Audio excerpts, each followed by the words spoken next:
This is the David Doel Show on In-Depth Radio, News Talk 1010. Welcome to the David Doel Show, your rational look at news, politics, and culture, right here on In-Depth Radio, News Talk 1010. I, of course, am your host, David Doel, and coming up on today's show, the relaunch of a historic newspaper, but as an online multimedia venture. I talk with writer and podcaster Benjamin Dixon about his involvement in that, as well as his thoughts on the stolen election in his state of Georgia. And later on, Alexandria Ocasio-Cortez. Who is she, and what is she doing that's making the Democratic elites in Washington freak out? All that and more coming up on the David Doel Show. But first, what the hell is Doug Ford doing? Hidden in the Doug Ford government's economic update were a number of measures that I don't think, when given the facts, most people will be happy about. So joining me by phone to discuss this is political activist and contributor to Rabble.ca, Brent Patterson. Brent, welcome to the show. Thank you very much. So your latest piece is titled, Ford Government's Economic Statement is a Plan for Rich People. So what sort of stood out to you as maybe the most egregious for the rich economic measure that the Ford government has made here? Well, really, the big thing when we look at the freeze on the minimum wage and what that means for minimum wage workers across the province. So had the minimum wage been increased to $15 an hour, as had been, the plan, it would have put about $1.4 billion in the hands of minimum wage workers. That's goes back into the economy, benefits the economy. That's now lost, and what the Ford government is doing is playing a shell game by saying they'll cut taxes for those earning minimum wage, but that's rather than the $1.4 billion in wages they would have received, they basically get a $495 million tax cut, or put more specifically, an individual would have made $1,900 a year if the minimum wage had gone up, but with this tax cut, they would only get up to about $850 in a tax cut. So that's not a good deal for the workers. Yeah, and also something about the minimum wage as well. Whenever the wages are raised, it has this trickle up effect where if you make anywhere near the minimum wage, your wage is also raised. And I feel like that sort of gets lost in this entire discussion, is that not only would people making the current minimum wage see it increase, but also if you're around that, maybe you're making 16, 17, 18 an hour, you would have also seen your wages raised there. Yeah, no, that's absolutely true. I mean, the other part of this, too, is that, this mini budget, it's sort of like a reverse Robin Hood budget in a way. It takes money from the poor and gives it to the rich. That's basically what happened here. So at the same time, all this money is being taken away from minimum wage earners. There's these new tax cuts for the rich. So the Ford mini budget cancels a surtax on some of the highest income earners in the province. That comes to a cost of $275 million. Also cancels a measure that would have stopped wealthy people from incorporating to get a better tax rate. So that's $160 million. So that's money that's costing the public money. That's money that stays with the wealthy. We know that's usually either offshored or goes into a bank account or into luxury goods or whatever. It usually doesn't stimulate the economy. When you increase the minimum wage, that is money that stimulates the economy because people are buying the necessities of life, groceries, and so on. So it's again, it hurts the poor, benefits the rich. It actually hurts all of us because it doesn't do what it should for the economy. Yeah, and something I've really noticed with this Doug Ford government that, to me, it's very similar to Trump in a way, is that they sort of inundate you with just a number of different policies all at once, and it's kind of hard to keep track of it all because there's so much happening at the same time. So I mean, you mentioned three of them there. They also scrapped rent control, And it's like any one of these items would have been huge news by themselves, but by them doing it all at once, it sort of gets, each of these items get lost among the whole mess. Yeah, no, that's absolutely true. It's sort of a blitzkrieg kind of approach where a lot is thrown at us. There's something like nearly $1 billion in cuts coming from children, youth, and social assistance, and we'll see some details on social assistance reforms, sort of air quote around reforms coming in a few days. But that's another massive hit amongst everything else. And we know when the PCs talk about social assistance reforms, that's further bad news. So there's definitely a lot here for us to deal with, and a lot that I would suggest that we're going to need to be mobilizing against, because I'm sure there's more around the corner. The PCs have been pretty clear that this is really just the beginning. Mm-hmm. That there's a $14.5 billion deficit that they're going to address. They're saying difficult decisions are coming. The road ahead's not an easy one. That's what they're saying. And again, I think we know, that means for us, it's not going to be the difficult decisions are going to be against us, so to speak. Yeah, which is it's really disgusting to me, because they're like, it's going to be a difficult road ahead. Except, why are the poor and the middle class taking all the hits, and then here they are, cutting taxes for those that are the wealthiest, and they're also reinstituting the Cash for Access fundraising, again benefiting the wealthy. I mean, my problem here is not even just what these policies do, but also how they market it. So they mask all of this by giving their diehard supporters a buck of beer. And LCBO hours extended from 9 a.m. to 11 p.m. Like, that's supposed to, I mean, it's bothersome, because what this means is they are fully aware that their base does not pay attention. So they can kind of throw out these things like, buck of beer, LCBO hours are extended, beer tax is cut, and use that as the distraction, because they know that a lot of people are not going to look at the details. So what do you just think about the Doug Ford strategy here, and maybe how the media can properly combat this?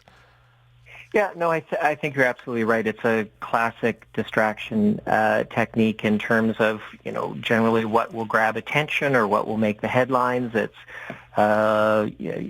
cheap beer and longer hours at the LCBO, that kind of thing. And it does take some digging to see really in terms of what freezing the minimum wage means, and if one doesn't critically look at the numbers in terms of, the so-called tax cut for lower income earners, that it doesn't come anywhere near matching what's lost as a result of freezing the minimum wage.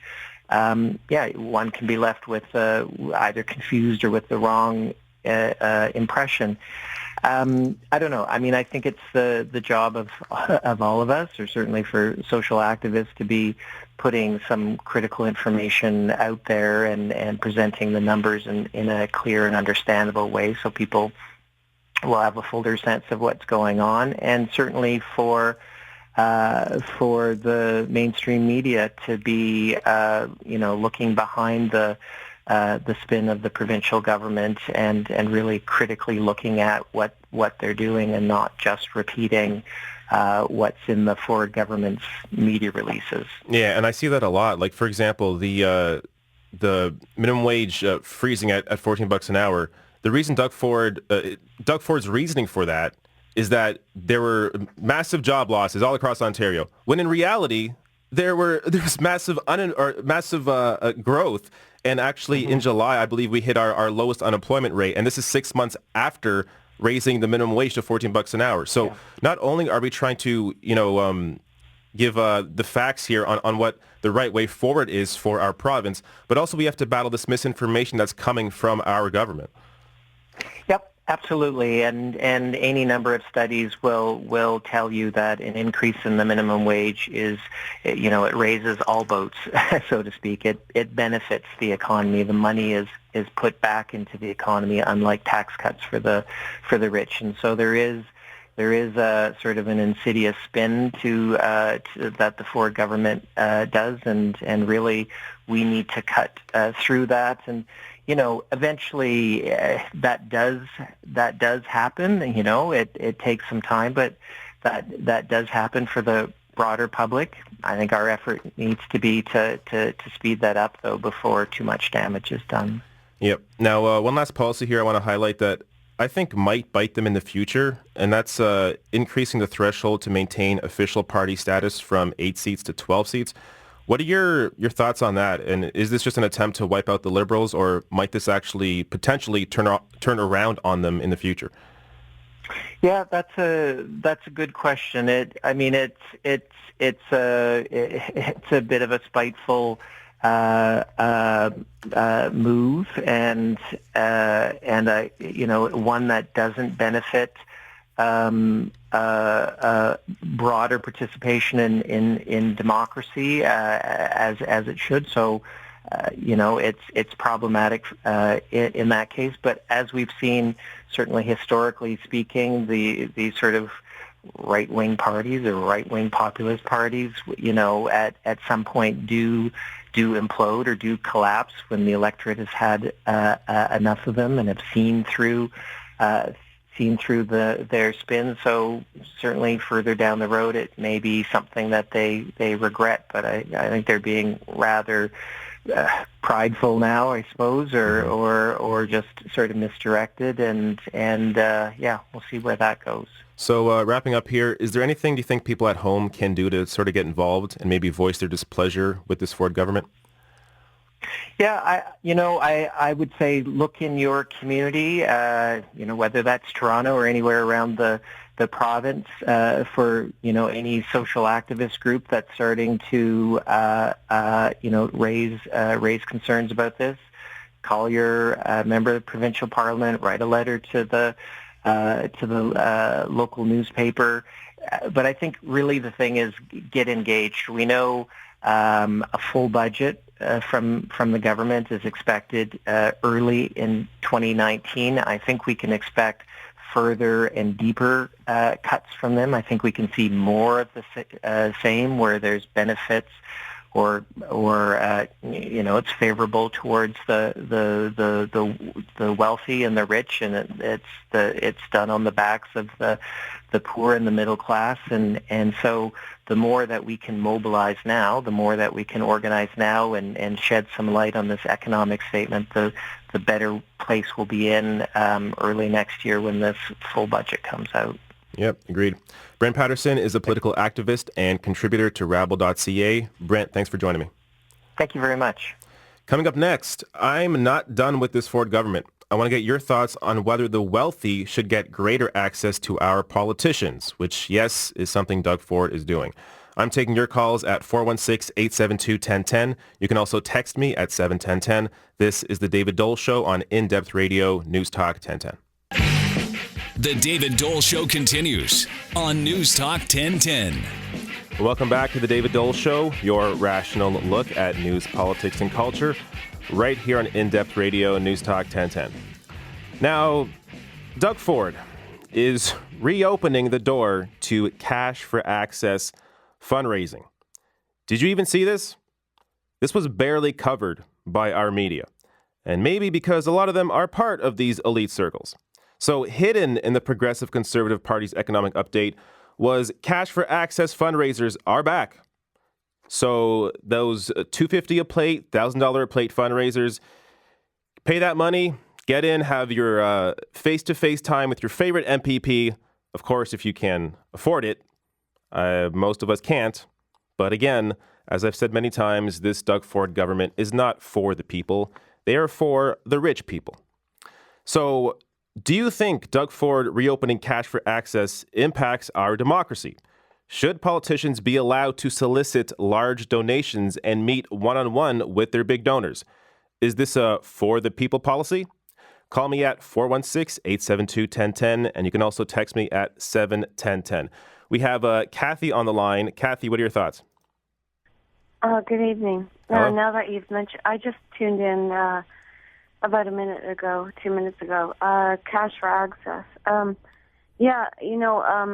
have 3 comments. One is Doug Ford has been, his team has been emailing me to donate money for his campaign back in June. Mm-hmm. I have not. I even got a phone call from somebody, one of his constituents. I don't know who she was, begging for money, anything, any money. And I just said, sorry, I'm lower than middle class. The second comment I want to make is that diminuting or obfuscating of this minimum wage. Yes. It's going to deteriorate our economy, because if you lessen a minimum wage person's income, it does not help the economy, because a person will feel, who is in the minimum wage bracket, they're going to feel limited. They have to pay rent. They can't even afford a car, not even a bus pass, let's say. Mm-hmm. The third comment I wanted to make was I was really disturbed by the fact that I heard on the news that he is going to not cap apartment building owners, new buildings. Yep, that's for right. apartment buildings. He's not The going rent to control. cap. Yep. Yes, there's no rent control for new buildings. Yep. So we're living in a province that doesn't even have enough apartment buildings alone, let alone affordable housing. There aren't even apartment buildings being built. All there are condominiums. Yep, that's right. So what about there is no middle class left. Mm-hmm. And yet his policies are directly negatively impacting people like you. And yet, how do you feel about him running on a platform of his slogan, for the people? Yet he's making moves like this where he's freezing the minimum wage, getting rid of rent control. Like, what are your thoughts of how he's trying to essentially swindle people? No, he's not. I'm seeing it now. He's not for the people. That's what I'm feeling now. And that's why I kept getting emails from his team. Oh, could you please donate $3, $2, whatever you can give, please. And I'm like, hello, you campaigned for yourself. Why do I have to pay for you? Mm-hmm. And now you're going to dismiss us, the people who may or may have not voted for you, and now you're going to occlude us. Yep, and now he's opening the Cash for Access fundraisers. Kathy, thank you so much for calling. So Kathy's one example of many of us here in Ontario where we are being directly impacted by these policies that are supposedly for the people. But what has he actually done for the people? He's increased the LCBO hours? 9 to 11 now. Oh, thank you so much, Doug Ford. He has, gotten rid of a beer tax? Oh, awesome. He has had, buck of beer? Well, why are all his policies for the people about alcohol? It seems like he wants to get his the voters drunk so they don't realize what's actually going on. So, as I said at the top of the segment, he is reopening the door to Cash for Access fundraising, meaning that if you are a wealthy donor, you can afford to give Doug Ford $1,000. You can go to one of these Cash for Access fundraisers, give your $1,000 at the door, and get to meet face-to-face with your favorite MPPs. So how is this for the people? This is directly benefiting the wealthy. If you have more money than the average person, you have now more of a say in politics, in our policy, potentially what Doug Ford and the PCs do in the future, because they have the ear of the wealthy, the direct ear of the wealthy. And look, if you're meeting face-to-face with the donor, it's just natural. Think about it. If you're a politician, someone gives you $1,000, and now you're allowed to meet with them face-to-face, aren't you going to be influenced by that wealthy donor? Won't that impact you? I think any rational person can recognize, of course, that would impact you. So you have to understand that, look, Doug Ford, he was born into wealth. He inherited his business from his dad. His father was an MPP. Doug Ford has had every connection and all the money he will ever need. Yet he ran on a platform of for the people. How does that make any sense? I just want people to look at this stuff rationally. And look, I'll criticize Trudeau. I'll criticize anybody that has these sorts of policies. Trudeau, actually, also had this Cash for Access fundraising. Now, he attempted to close it, but there is still criticism right now of the Trudeau government that there are loopholes allowing their wealthy donors to still meet with them. So this issue is bipartisan. I'm not just simply attacking Doug Ford because I want to attack Doug Ford. No, Doug Ford, just like Trudeau, listens to their wealthy donors.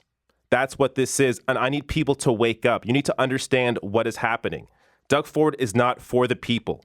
He is for the rich people.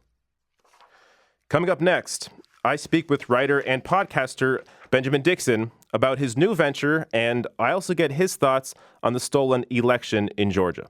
This is The David Doel Show on In-Depth Radio, News Talk 1010. You're listening to The David Doel Show, News Talk 1010. Welcome back to The David Doel Show, your rational look at news, politics, and culture, right here on In-Depth Radio, News Talk 1010. My next guest, Benjamin Dixon, is the host of The Benjamin Dixon Show and the co-founder of the upcoming rebuild of the North Star as an online media outlet. Ben, welcome to the show. David, thanks so much for having me, man. Can I just say I envy you? I've always wanted to do actual radio. So, man, congrats on the show. Oh, thank you so much. It's so great to have you. So before I get to some politics here, I really want to talk about this new venture you're starting with Sean King, the North Star. Yeah. Now, Canadians, I don't think we know our American history all that well, but we may know about the North Star, which is a name that is at least partly rooted in the Underground Railroad, which, of course, Canada played a part in. Can you tell us a bit about what the North Star was and how you are aiming to sort of accomplish this relaunch? Yeah, so absolutely. The North Star is a legendary, even though it was brief in its existence, a legendary abolitionist newspaper started by Frederick Douglass and his partner, Dr. Martin Delany, in 1847. It had a brief run because you can imagine how difficult it was to be two African Americans, Frederick Douglass, who had escaped himself from slavery, initiating and starting and distributing a newspaper in 1847, difficult as it was even then. Compound that with the Civil War that was coming later, you can imagine how difficult it was for it to survive. So it only lasted a few years, but the work that they did was so significant that just the name, the North Star, reverberates through American history, particularly Black American history. And so Sean King and I, we've been talking about the need for a platform to really amplify the spirit of the North Star, but in a modern way, modern media way, and also to amplify the voices of people who are fighting for liberation in any format, right? Whether it be the liberation for African Americans here in the United States, from systemic injustices, police brutality, all of that, to LGBTQ rights. Anyone who's fighting on behalf of marginalized people, we want to amplify their voices. So we've been working on this very quietly for the last year. I don't think many people know how long we've been working on it. And tomorrow we start our official fundraising membership drive. And so we're just, excited to be at this point. That's awesome. So to give folks sort of an idea of how badly this sort of reporting is needed, what news items, say, over the past 5 years or so, did you think the media largely miss or maybe were late about that would have been properly covered by this relaunch of the North Star? Yeah, that's a fabulous question, man. So I think it's multifaceted, right? One of the problems that we know we have, particularly from the Black experience, and when I say the Black experience, I want to stress the the progressive nature of the Black experience. Like just being Black in America almost is like a radicalizing experience. You know, don't get me wrong, we have some conservatives, we have some Black conservatives, but the overwhelming experience for Black Americans is one of progressivism because we've had to fight for progress. And so being in, you know, from the perspective of the Black experience, being a progressive experience, one of the number one problems we have in media is that our stories are limited to the struggle.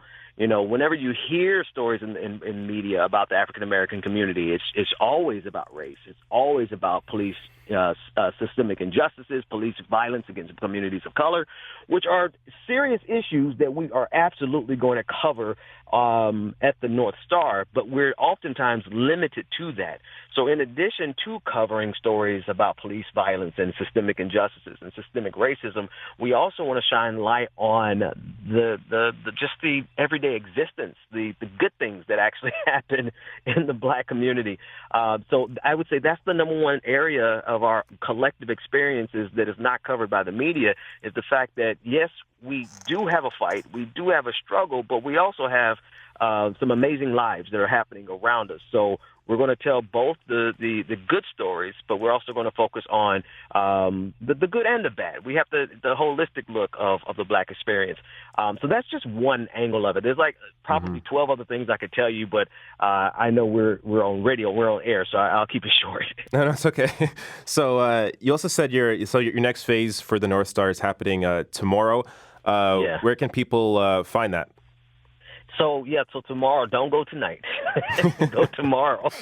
You can go tonight. It's fine. To buildingthenorthstar.com. We're starting our membership drive, and we're doing this as, you know, we're calling it grassroots media.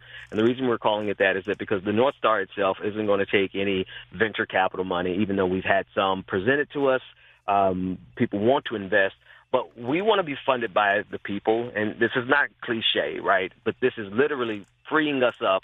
The more members we have, the more we can do, and we're only going to do what we can afford based on the number of members that we have. So we're starting off, once we get 1,000 members, we're going to launch a series of podcasts because that's within the budget for 1,000 members. 2,500 members, we're only going to do X, Y, and Z. When we get to 10,000 members, we're going to launch a video platform. 100,000 members, we're going to do all kinds of stuff, things leading up to a North Star for Kids, where we're going to put emphasis on how children can consume the news in palatable ways for their various age groups, as well as be informed about things that they can do, not only in terms of justice, but also in terms of the environment, things of that nature. So go to buildingthenorthstar.com and consider joining us in this grassroots media movement. Awesome. So I guess let's get to this governor race. Now, this is in your state of Georgia. Democratic candidate Stacey Abrams, I guess, sort of conceded, but not really. I don't know. I mean, this election was stolen from her. So I talked a bit about this last week, but I want you to give people an overview of what exactly happened in this Georgia race. So imagine, I was going to try to find a way to describe it worse than what it is, but you can't really describe it worse. The person who is responsible for the election itself, the structure, the mechanism, the machines, how many machines are at your precinct. Imagine that person running for governor and not stepping down from that position and systematically making sure that there are problems for voters in key counties whose demographics look like that of your opponent. Mm-hmm. This is literally what Brian Kemp did in Georgia. The weight, I'm hoping this is something that the North Star would be doing right now if we were up and running. We would look at every single precinct, and we will give a comparison of what the wait time was in the black precincts, predominantly black precincts, compared to white precincts. Because just anecdotally, speaking to a lot of people over the last week, I've not met a single person in a non-urban precinct who had to wait more than 10 minutes. But in urban precincts, they had to wait 3 hours. And then we saw so many machines that were working, functioning, but just sitting in closets, not being distributed to these precincts. These are the decisions that are made by the Secretary of State Brian Kemp, who was running for governor, who is now the governor-elect. And so it makes total sense for Stacey Abrams to not concede or to sort of concede but not acknowledge it. I think her terminology is he's an illegitimate governor. And I think that's the only way that we can view this, because if we just smile and grin through it, she said something brilliant. I have to paraphrase. She said, if you don't complain, if you don't speak about your pain, then they'll kill you and say that you enjoyed it. And that's what she's doing. She's refusing to smile and grin and bear it. She's going to let everyone know that she was robbed, but she's going to step aside from this process because she sees that there's more productive things that she can do for Democrats across the state if she goes ahead and steps aside. So she's stepping aside, but she's still declaring that this governor is illegitimate, and in every way imaginable he is. Yeah, and just to give people some, idea of the numbers here, I have some stats written down. So more than 85,000 voters were purged from the rolls under Brian Kemp. And during 2017, 668,000 voters were purged. Now, of those 2017 numbers, 200,000 people left the state, which were legitimate cancellations. But of the 400,000 who supposedly moved, 340,000 never moved and were wrongly purged. So, I mean, this is the idea. So just to try and set the scene here for Canadians, we have an independent election process, Elections Canada, that deals with all this. So, I mean, the idea of the person running in the race, one of the people running in the race, the idea of that person having control over the voting process is just, it's mind-boggling, and it's truly disgusting. It's really, I mean, we talk about the banana republics, right? We talk about Vladimir Putin getting, 90% or whatever. Those are, I don't have that as a statistic in front of me. I'm just giving that anecdotally, right? Mm-hmm. We talk about those things in foreign countries, but we're literally having that happen here in the States. And, of course, it's close enough for everyone to say, oh, it was fair and square. But literally, you have the Secretary of State purging people 2 years leading up to his campaign to run for governor, and the race being so close that it was almost within the margin to have a second campaign, a runoff, rather. Mm-hmm. That's how close it was. And if you imagine all those people that he purged in targeted communities, that's the key part. He didn't purge a general purge. These were targeted communities. When we look at the difficulties of voting on election day, it was targeted communities. And you look at that and you see how close it was, you can't help but step back and say this Stacey Abrams was robbed. Yep, absolutely. Now, last question here. Maybe it's kind of fun, stupid, but I feel like I have to ask all my American guests this question.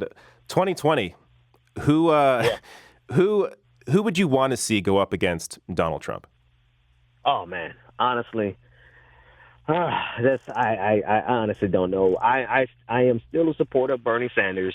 I still like Bernie in general. There's some specific details that, I wish I could sit down and talk to him about to make him a better candidate. Mm-hmm. I don't want to see Hillary Clinton run again, only because I just don't want to see it. It's just I don't want to relive 2016. Yeah. And for that same reason, I'm also, not really in favor of Bernie running again, even though I am a fan. I just want to put 2016 behind us. Mm-hmm. Because 2016 broke the brains of a lot of people, and they haven't recovered yet. So the further away we can get from the Bernie versus Hillary wars, the better America will be for it. Yep. So, Ben, where can people find your work?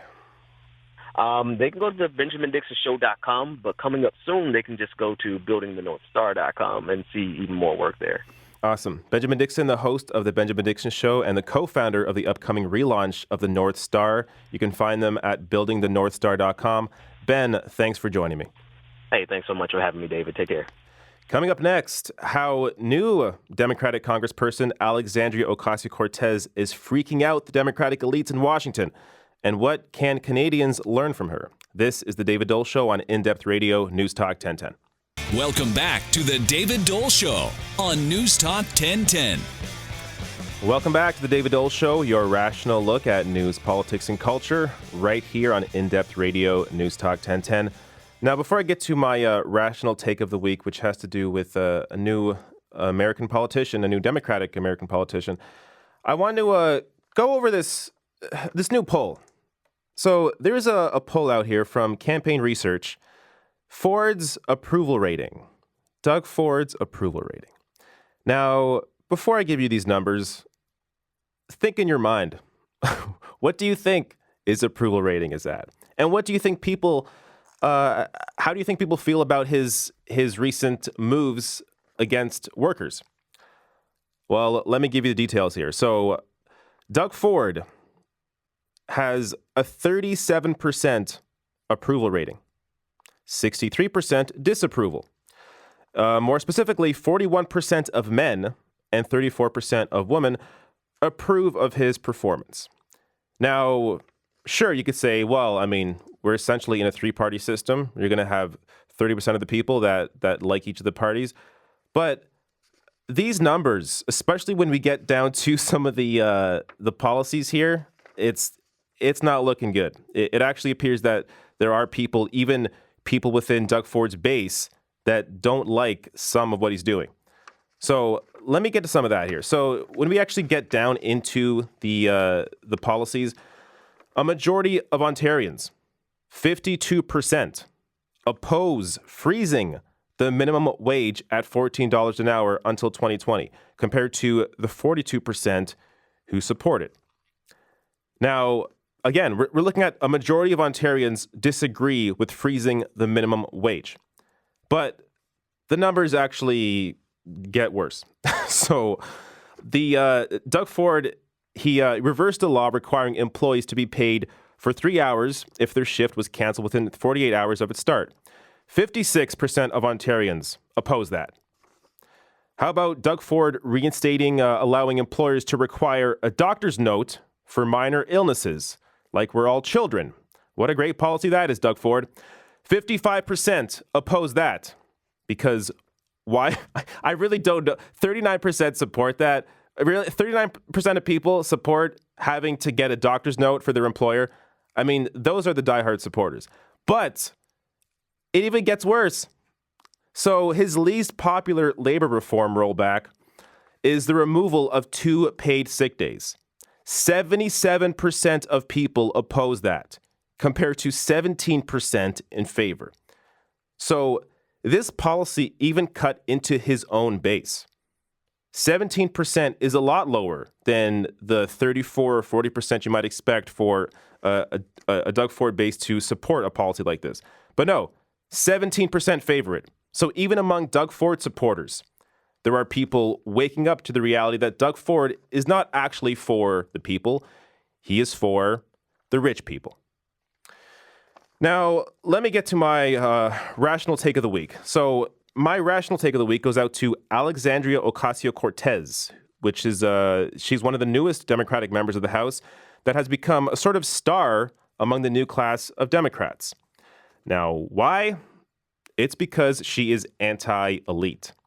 She is supporting a national campaign to mount primaries against incumbent Democrats, essentially meaning no corporate Democrat is safe.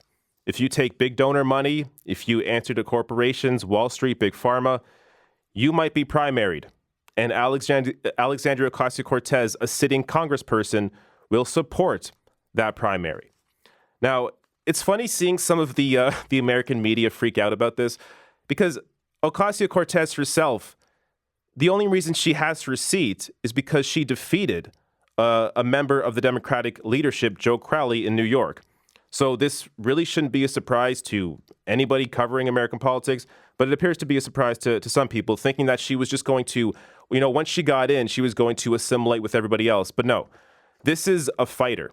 An activist outside Washington is now an activist inside of Washington.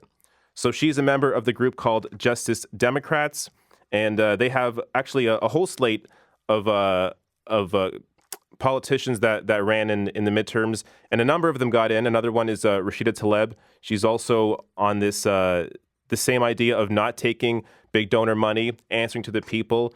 Actually, she only takes, so these Justice Democrats, whether it's Ocasio-Cortez, Rashida Tlaib, or others, they take no corporate PAC donations. They simply run their campaigns on small individual donations.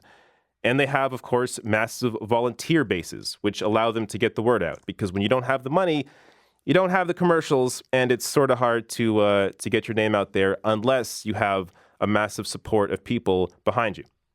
Now, another move that Ocasio-Cortez made this week, this is sort of a double rational take of the week, is she joined a sit-in in Democratic leader Nancy Pelosi's office. This is unheard of. So the sit-in was about climate change and actually dealing with climate change properly and offering a Green New Deal to invest into the country and create new green jobs. So this is really unprecedented to have a sitting congressperson essentially protest the leadership of their own party publicly in their office. Now, of course, she was kind of nice about it. So she did discuss how, if Nancy Pelosi takes on this new green agenda, that we have to get behind her. But, I mean, to me, this shows us something that we need more of in Canada. We need activists to become politicians. We need people that actually represent us, actually represent the workers, to challenge the status quo. You can follow me on Twitter at David Doel, last name spelled Doel, or visit me on YouTube at therationalnational.com. Thanks for listening to The David Doel Show on In-Depth Radio, News Talk 1010.